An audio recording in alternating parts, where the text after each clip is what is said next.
Hello and welcome to AcroTales, a regular podcast that explores the fascinating world of acromegaly. My name's Dan Jeffries and I was diagnosed with acromegaly in 2007. And in each episode of AcroTales, I'll be talking to fellow acromegalics from around the world about their journey with this unique condition. It's episode 22 and I am really pleased to welcome Chrissy from the Cotswolds in the UK. Chrissy is 44 and was diagnosed around Christmas time in 2013. Chrissy, welcome to AcroTales. Hi, Dan. Thanks for having me. You're very welcome. So, about 10, 11 years you've been since diagnosis, and we all know there's plenty of years before that, before the diagnosis. Tell us a bit about, the signs, what sort of led up to your diagnosis. Oh, goodness.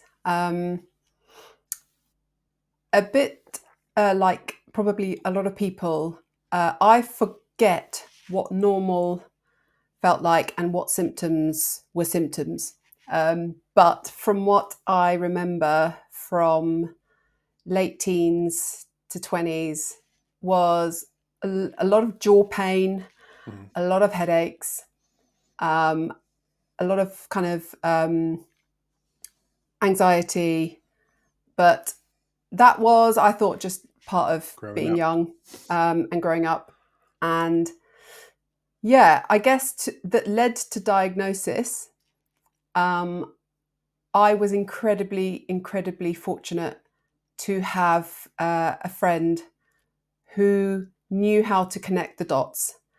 I had been moaning about said symptoms for a long time and had been to doctors and, of course, been dismissed. Especially as a woman, you tend to get dismissed a lot for the kind of grey symptoms that are quite elusive. But that really led to diagnosis was eventually a growing sense of not recognizing my own face in the mirror. And it was a combination. It was a kind of three key moments that made the bell ring or the penny drop that something was ultimately very wrong. I come from Portuguese heritage, so my family were immigrants here in the UK for a long time, and they've all since moved back. And I go and visit my family every 6 months or so, and it was seeing cousins for more than 6 months at a time. When they would see me, one very outspoken cousin who never held back would always say, "Oh my God, cuz you look weird. Something's off. Are you all right?" And it was that one slight criticism that validated how I felt. I said, for once, someone is seeing what I'm seeing. I look different, don't I? And that was validating in itself. And then it was me having to sell my shoes. I put a post up on Facebook with my eBay link. I was selling them on eBay at the time, and I gave my Facebook friends first dibs to buy them before anyone else. And another outspoken friend commented on the post saying, "Why are you selling all your shoes?" And I said, "Because they're nice shoes and they were too expensive to just take to the charity shop. I want to get some money back." And she said, No. Why are you selling them in the first place?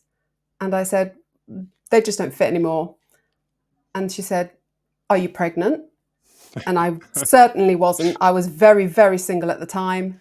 And I said, "Hell no." And she said, "Well, there's no other reason why your feet would no longer fit in your shoes." And I said, "Yeah." So I'm bulking up. I'm in the gym a lot. I'm getting bulky. It's the muscles in my feet. They're getting bigger. Yeah, I've always had wide feet. So what? And she said, and she's a Glaswegian, and she never minces her words. And I could tell she was mincing her words. And she said, "You've been moaning about other stuff as well, haven't you?" And this passed on to a private message. And she said, "You've been moaning about this, about no periods, about hair everywhere, about jaw pain and dental work and carpal tunnel syndrome, X, Y, Z, many symptoms. And I said, yes. What do you mean? What are you trying to say? Don't hold back. And she said, you're going to laugh at what I'm going to suggest. And I said, just go ahead. And she said, I think you have or could have acromegaly. And at this point, I need to give some context as to how or why she knew about acromegaly, is because this particular friend who I'm very close to and we've known each other for a long time, 3 years prior, I had accompanied her own journey going through Cushing's disease. Wow. So she had learned a lot about pituitary tumours Wow. in every shape and form. And so I had been to hospital to see her when she had neurosurgery. She had a worst case scenario. Everything that could go wrong did go wrong. She's okay now, but she is pan-hypo, complete HRT. She has no pituitary gland activity whatsoever, and Addison's and all sorts. So it's I had also been educated through her journey. And so I knew that the likelihood of me having acromegaly was extremely low and rare. And so I did laugh and I said, you're absolutely ridiculous. You're seeing pituitary tumours in everyone now. Just because you had one doesn't mean I have one. And she did say, I hope I'm wrong. I just want you to prove me wrong. I want you to go to your doctor and suggest ruling it out. And I said, they're going to laugh at me. Don't be ridiculous. It's just me bulking up. It's just me, I'm just bad genes, whatever. Getting old. And she says, no, I'm not letting this go. I've connected the dots and I'm not telling you to Google it, but if you did, just go with it. And I went, Luckily for me, at the time I was in a corporate job and I had a very cushy private healthcare. So we had an on-site GP once a week. I couldn't get one with my own GP, so I saw this private one at work. And lo and behold, when I suggested acromegaly, he laughed and said, and I said, do you know what acromegaly is? And he says, vaguely. I do know that it's extremely rare. And I said, it is. And he said, let's not get ahead of ourselves. I'll refer you to gynecology and rule out PCOS, and we'll go from there. And lo and behold, of course, I then get, a load of tests very quickly, being private healthcare. And lo and behold, I did have PCOS. But what's PCOS? Sorry. It's polycystic ovary syndrome. Okay, yeah. Polycystic ovary syndrome. And it means that you have a bunch of cysts on your ovaries that then affect your hormones and create kind of androgens, i.e. male hormones, and hence the hair growth. It explained a lot about the oily skin and the spots and the sweating and et cetera, et cetera. Okay. But it did not explain the growing hands and feet. Hence why they were forced to refer me to endocrinology to rule out acromegaly. Okay.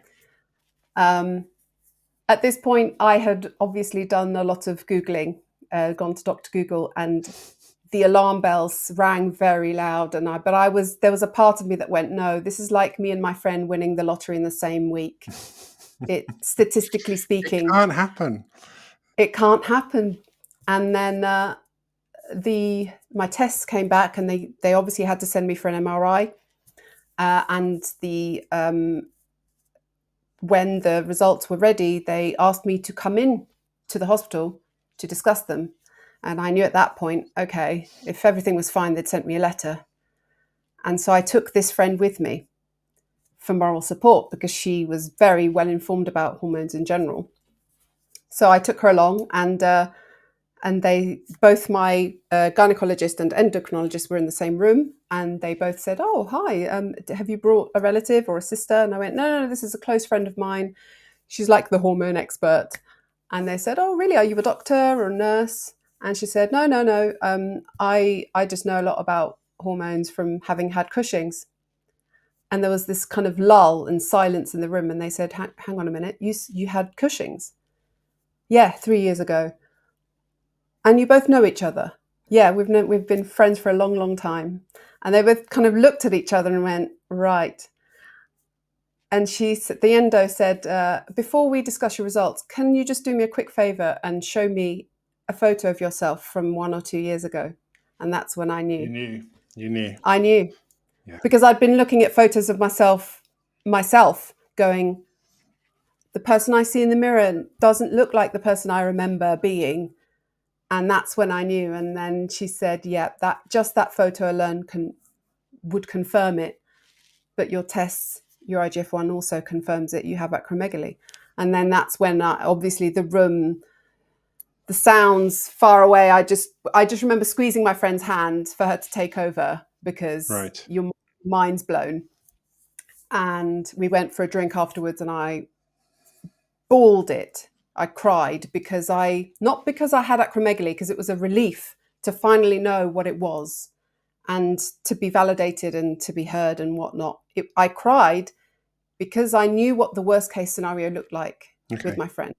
Okay. I knew what could go wrong, and I was scared that the same would happen to me. And she knew this, and she said, don't, I know exactly what you're doing. You're catastrophizing. You're thinking that what's happened to me is going to happen to you. It won't. It might, but it's very unlikely. I was just really unlucky. And so we drank, I cried, and then I very quickly got over it and just felt relief after that. I was actually quite excited to just crack on. And of course, the first line of treatment is surgery. And because I had private healthcare, I had the privilege of being able to choose my surgeon, choose where I could have it, how quickly I could have it. They said, this weekend if you want to. And I went, oh, I'm not quite ready. That's a bit sudden. It's very sudden. And I said, I actually have a half marathon to run in Lisbon next month. Can we wait? And they said, hey, we can wait. No problem. So they obviously didn't consider it, how big was the tumor then? It was, they told me at the time it was a macro tumor because it was 1.5 centimeters in diameter in total. But I remember them saying, it's what we like to call an attractive target. And I remember thinking, wow, that's probably the only attractive thing about me at this moment. So they said, you are ripe for a hopefully textbook surgery because it's in a really good position. It's not wrapping around the carotid artery. It's not wrapping around optic nerves. Okay. And we hope that it should achieve remission. But they did, in fairness, and this was all in London, sorry, by the way, at King's Hospital, because I lived there at the time. And they did warn me with cases of macro tumours that the level of recurrence is quite high. So even if the surgery is deemed successful, there is still a chance that it could grow back. So it was a textbook surgery. Like, I had never had an operation before ever in my life. So it was all very new to me. And I actually look back fondly about it. I do remember the pain, of course, of waking up in ICU. I was at the Harley Street Clinic. I was incredibly, I felt just very privileged to even be there. It was like a hotel, and it's true about what they say. But I was guaranteed that just the surgery would be at Harley Street, but I would still be treated like on the NHS. It would be the same surgeon, same specialists, just in a different location, just to be able to jump the queue. And it was brilliant. And I didn't have any complications, no CSF leak, no diabetes insipidus. It was textbook. So I was very lucky. And they did end up taking some muscle from my leg. I hear a lot about people having their fat from their tummy, whereas I had deep muscle taken from my thigh, from the side of my thigh. To plug the hole. Yeah, I had the same. Yes, to plug the hole. And that was what hurt most when I woke up, was my leg, because it's so deep. Yeah. So in that way, I took the maximum amount of time I could take of paid leave from work, because my surgeon said, literally milk them. This is big surgery. Yeah. Even if you think you need less, take it all. Yeah. Because it's you need to recover. It's a huge shock to the system. And huge. And actually now, when I think back, I could have so taken more if it were paid. But I took, I think it was 9 weeks in the end, Okay. and I still felt wobbly going back into the commute, and I had a gradual return to work, and work were brilliant. But a year later, well, surgery alone did not get my IGF-1 levels within range. So even though, yes, there was a drastic reduction, but never within range. And until today, I am a bit of an anomaly case. I am what they call a low-grade but persistent case of acromegaly.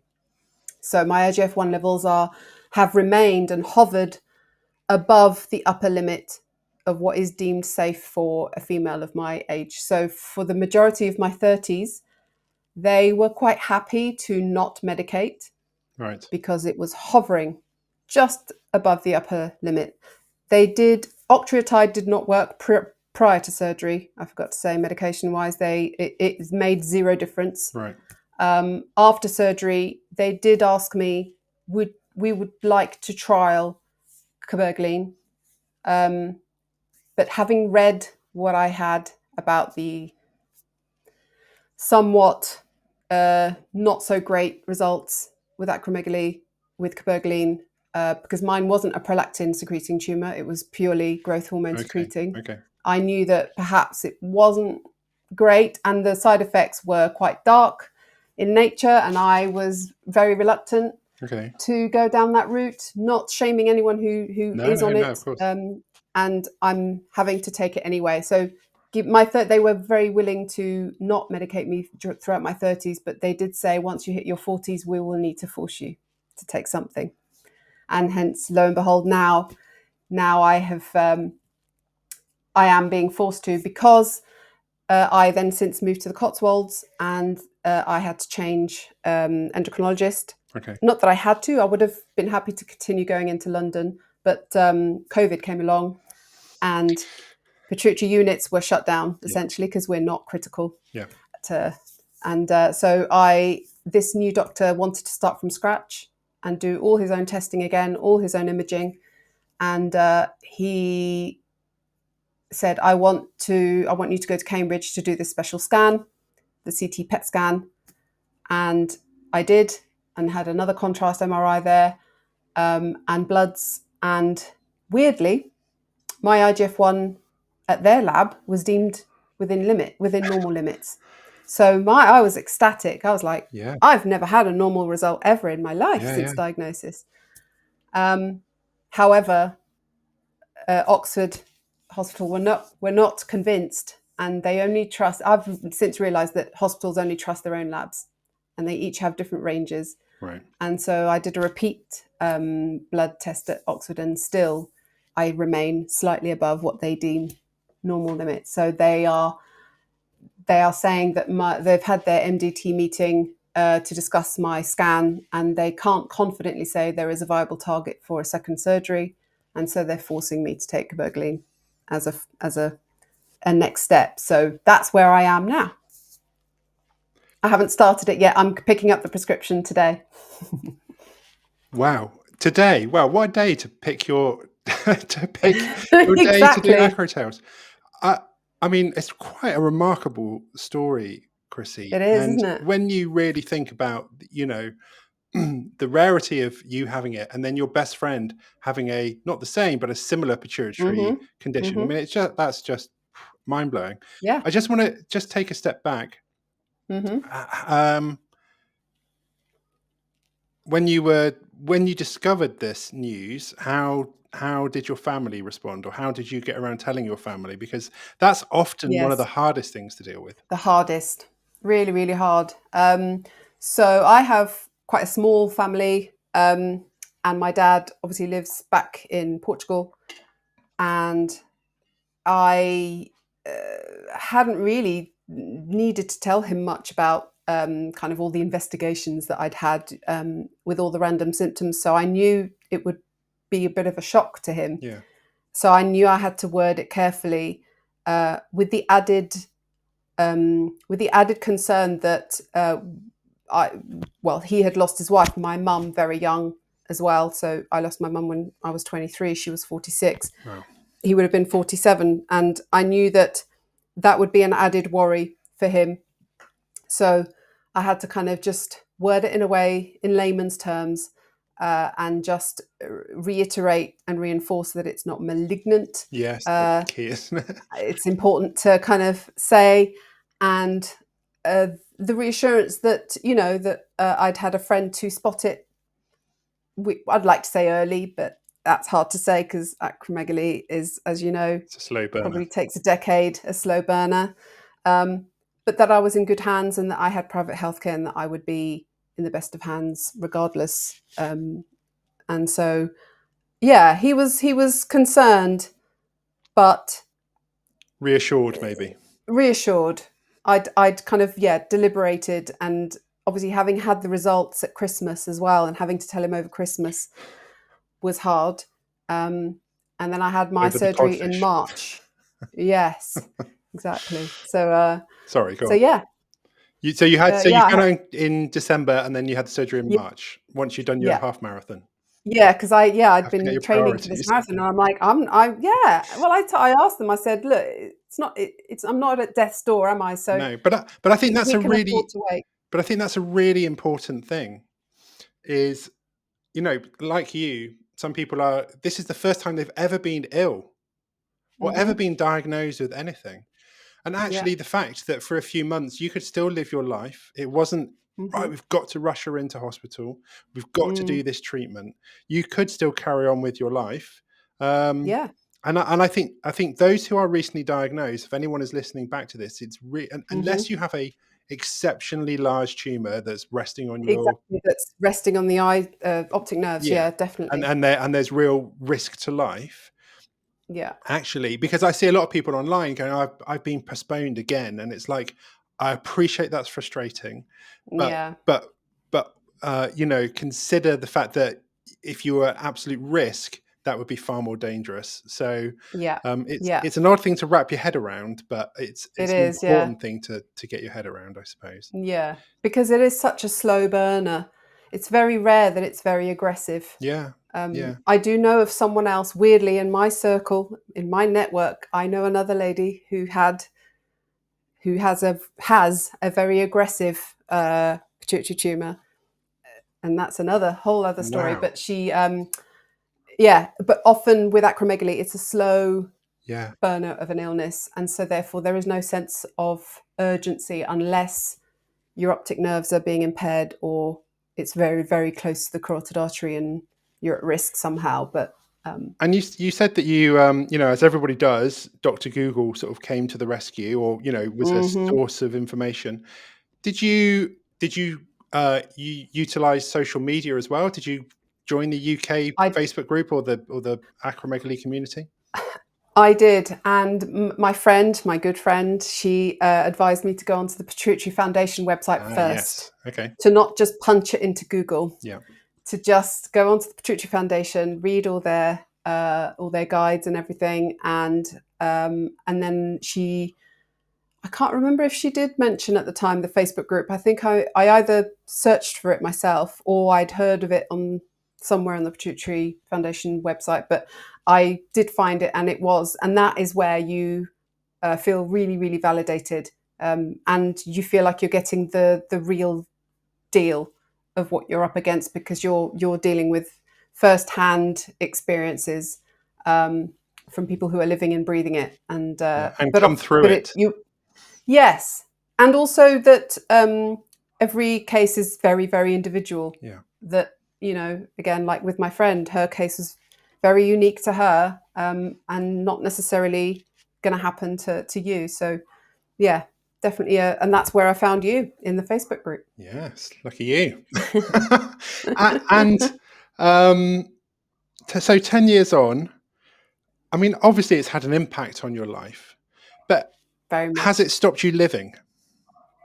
No, in fact, more.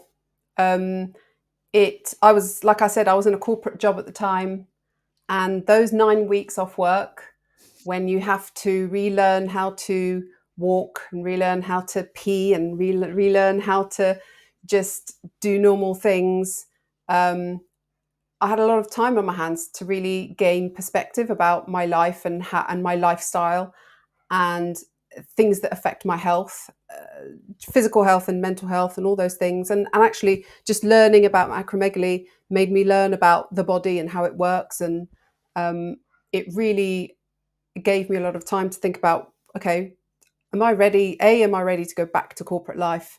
Can my body actually cope with it?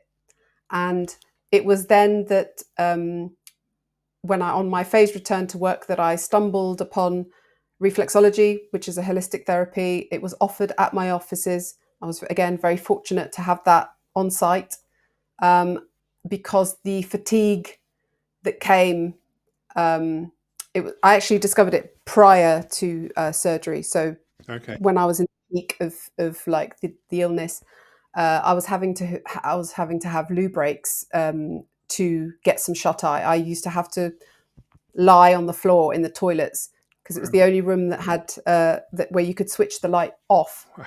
and I would have 10 minutes of shut eye so that I could pretend to then sit back at my desk and do work, because of the fatigue that came with it and the migraines Wow. and just everything.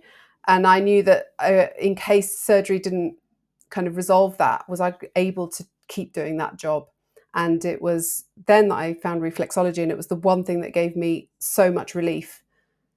Just for me personally, it was so key for my recovery, and I recovered far longer. And actually, it was the only thing I did religiously for the years after. And anyway, it made me want to retrain. It made me really think about, do I want to stick around in this corporate rat race? And a year later, I had quit my job and I had retrained, and I'm now have been a fully fledged reflexologist Amazing. for 5 years now with my own business. So it's been great. Like, I don't resent having had acromegaly. I wouldn't wish it upon anyone, but But mate, it has definitely given me perspective and resilience and knowledge to learn about the body and how amazingly well it copes. So yeah, I absolutely love that, and it's absolutely making the most of a bad situation, isn't it? And every every cloud. child, and just seeing. I remember I was teaching at the time, and after my surgery, I went, I just can't teach anymore. I just don't want to do it, Mm, and it really just helps you reassess what's important. yeah. Hmm. Yeah. I think that's just absolutely fascinating, and for those that are listening to this, who maybe have been recently diagnosed, what would be your pieces of advice? I mean, I think your whole last 25 minutes has given some absolutely wonderful advice, but what would be your nuggets that you would say to somebody? um, I would say it depends on the type of person you are, because advice has to be, you have to know your audience. So True. but general advice, I always say knowledge is power. Some people say there is such a thing as knowing too much, Hmm. that if you read too much about acromegaly, you'll just get scared or you'll. But I believe that if you can learn as much about the body, but your body most importantly, because we're all very different, but just empowering yourself and knowing what energizes you and what depletes you, and you know. But in terms of an acromegaly diagnosis, definitely don't choose your sources when looking into knowing about acromegaly, and definitely join a Facebook support group. Your network, your people are the people that fully understand what you're going through, and that is a huge comfort, particularly in the early days. But I'm still on it even 10, 11 years later, and I'm still there offering some level of comfort, but it is always very individual. It's never generalized advice. You have to kind of, you know, measure your response sometimes, Yeah. because people have such high expectations, or especially in the beginning when you know nothing, um, people can cling on to words, but most of the time, it's always going to be okay, most of the time. And And things if are you never as scary as they are. yeah, and if you and your friend thought about doing a Maybe a double act, like, I don't know, or a pituitary podcast, or a go to Gosh, Edinburgh, we or should, shouldn't I we? We think so. should. I mean, she lives all the way in North Yorkshire, so we Okay. don't see each other very often these days. But It sounds yeah, just too good maybe to be we true. should. Or at least play the lottery once a week. I mean, you should be picking 3 I numbers know each. we did think about buying lottery tickets that month. Yeah, no, it sadly hasn't transpired. Well, look, Chrissy, I have to say it's been just absolutely fascinating, and I think you're a real. I was going to say beacon of hope, but I think that's slightly cheesy. Oh wow. I was just going to say that I just think your attitude towards the whole thing is really inspiring, and will be to a lot of people. And I hope so. yeah, Yeah, and just make the most of the hand you're dealt. I mean, that is the thing. definitely. Don't let it define you. Don't let it own No, you. And no, yeah, just make the most of it. exactly. Couldn't agree more. Awesome. Well, look, Chrissy, thank you so much. Um, Thank you. Thanks, Dan.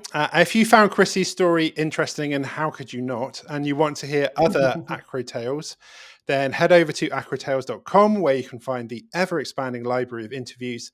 And of course, you should subscribe to the podcast to receive the latest updates via iTunes or Spotify or wherever you get your podcasts. Thank you so much. Thank you so much once again to Chrissy. Thank you for listening, and we'll see you next time for another Acro Tale.